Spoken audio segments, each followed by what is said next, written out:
دوابیانم سلور الفاظ چوی پیجنه یو توی قرآن، دویم توی سنت، دریم توی سنت، سلورم توی شرک.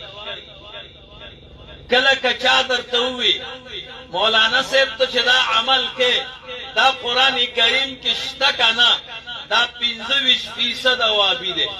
که درته وي حدیث کې شته، دا 50% وابي دی. که درته وي سند ووایه، دا خو حدیث وي سند یې ووایه، دا 75% دی. که درته وي مشرکې، دا 100%. ایو مولا نخیم ذکر کړي دي کنه د وابیانو څه ناشنا نښې ذکر کړي. وایي د وابیانو یو نښه دا ده چې قرآن به ډېر کوي. نو دویمه نښه حدیث. نو بله نښه یې دا ده د سند باس به کوي. نو بله نښه یې دا ده دا قصه به کوي چې حدیث صحیح دی که کمزوری دی. نو بله نښه دا ده د شرک او توحید. شرک او توحید دا ټکي به د خولې نه ډېر اوري.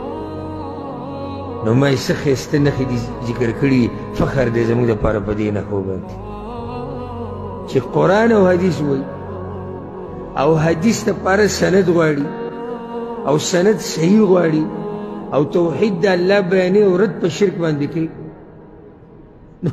نور څه وکړي؟ حق نور څه ته وکړي؟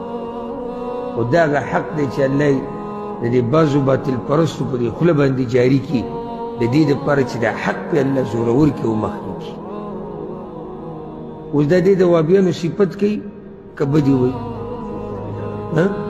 دا خو دې صفت کوي، د خلکو ته دعوت ورکوي چې راشي خلکه دا د کار سړي دي. اصل مسلې خو دوی راټینګې کړي دي. بعض ویل بړه څه توحید توحید او توحید توحید.